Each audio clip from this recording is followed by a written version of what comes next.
Ed here with the Digital Digest, and today I wanted to share a quick update on my experience with the Sony RX100 VI. Now, for those of you that follow my channel, you already know I am very fond of this pocketable point-and-shoot wonder. At $1,200 US, it is the most expensive point-and-shoot on the market. You may be wondering why I have two of them here. It's because as much praise as I've given this camera, it is not without its own issues. And I confirmed that because Sony did send me a review unit finally, besides the one that I actually purchased for myself, which I originally unboxed. And that issue is with the EVF. Now, for those of you familiar with the change to the EVF from the Mark V, part of Sony's bragging right is that you no longer have to go through the same motion when utilizing the EVF. You can just pop it up, push it down. And that is a very nice functional, engineering move that they've made here. However, it seems to have an issue, and I've seen this reported across forums. That's why I'm sharing it with all of you. And it may be make or break for many of you out there. For me personally, it's not a break, and that's because I do predominantly shoot with the LCD. This is not in any way an excuse, though, for this flaw in engineering. So your diopter is right here. And let's just say I moved that because my vision required it. This is, by the way, for those of you unfamiliar, what you adjust so that you can adjust the EVF to your actual eyesight. So let's say I've adjusted it all the way, I think that is all the way to the right. Yep, that's as far as it goes. Essentially, from the action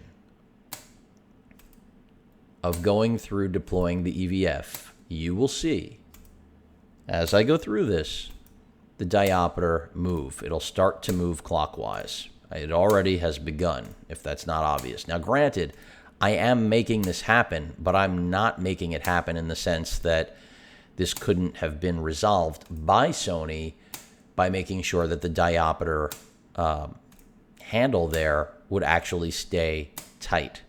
And apparently, this is a flaw that I cannot say is isolated to a single model, since I do have two of them here, and I just don't know how this one slipped through the cracks. You can see we're already right now at 6 o'clock in terms of the position of the diopter, and it started as close to 3 as you possibly could. And if I keep going, it will make its way all the way to 9 o'clock. And this is a pretty, is it a tremendous problem? No. Is it acceptable? Absolutely not. So again, not something I can excuse in any way, shape, or form, but I can also see why for some it won't be an issue because they, like myself, do not predominantly shoot with EVF. But anyone that does, use reading glasses in order to view a screen like this is going to want to use the EVF rather than pull out reading glasses. And if you are one of those users, this is possibly a game breaker. And that's why I'm bringing it up to all of you, because as I mentioned at the top of the video, as much as I like the RX100 VI, it is not a perfect camera. I never said that it was, but at the time of my last video, I was not aware of this flaw.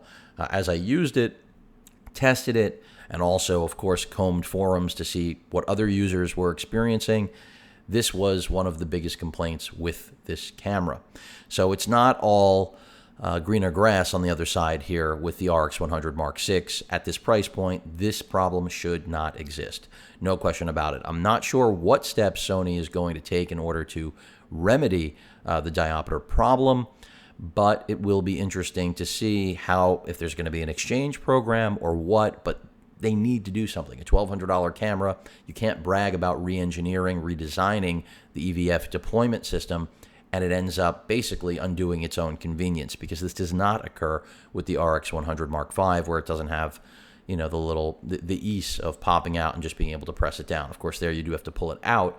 The exact same thing will happen on my copy. I'm not going to do it because one is enough to really demonstrate it, but I did want to bring it out for those of you that are wondering if I just happen to have a bad copy of the camera. Now, this doesn't mean that Sony midstream can't start to resolve this issue, but it does mean that anyone who's purchased this at launch, like myself and like many of you out there watching this video now, you are going to have to RMA this, return it.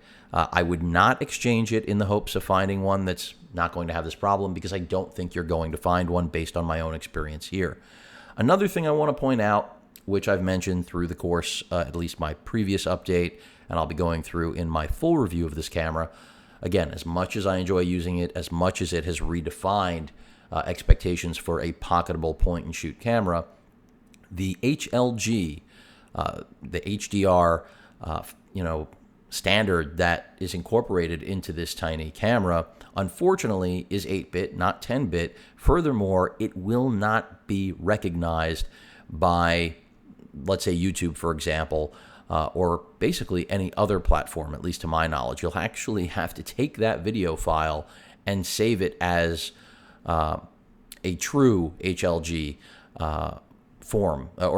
container. So you are getting HDR, don't misunderstand me, but no, at least YouTube, any clip that I've uploaded, and that's why you haven't seen a lot of uploads, but you still will, don't worry.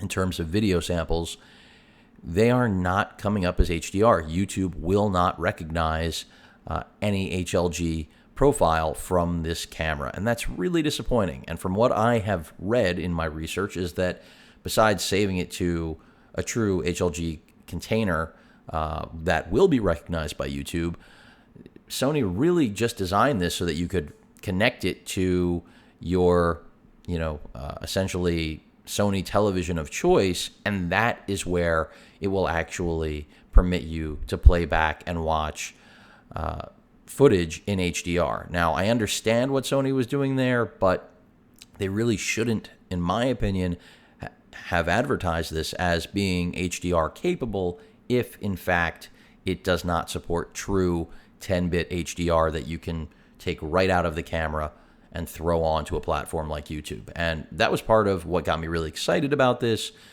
In fact, I mentioned it in my update.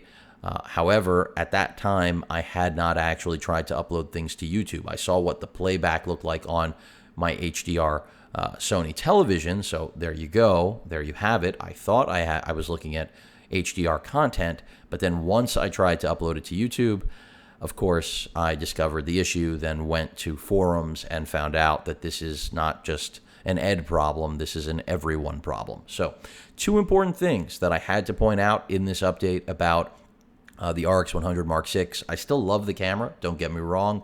This is going to be a game breaker, as I mentioned earlier, for any user that needs to put on reading glasses in order to see the LCD screen. Obviously, if I required them, I would not purchase this camera because it would make me nuts. However, I saw many people, in the forums across the web talking about that they're willing to live with it, or crazy glue it, or use toothpicks, or any way that they could rig it in order the diopter switch to not move. I do not recommend any of those things. If you can live with constantly adjusting it, and it won't be constant, but you could tell it took, I don't know how many times, if it was 10, in order to really make it start to move. Inherently, it's going to move on you. So if you can live with that, it's really a matter of your own patience and how frustrated you're going to become with the camera. But overall, still really like it. But as I've mentioned, it was important to share this with all of you because these are two inherent issues that I have found. Obviously, one has to be rectified. The other, I'm not sure, can be, meaning the HLG 2020. I don't think that they are going to push out firmware that's going to make it 10-bit and recognized by applications. So, again, in my opinion, a very important update about the RX100 Mark VI. Not perfect. Is this a reason to return it? For many of you, it will be, or not to buy it at all. For me personally, still, hands down, the best pocketable point-and-shoot camera on the market, but of course, not perfect. Any questions or comments, please feel free to post them. Hit that like button, and as usual, please feel free to subscribe. Later.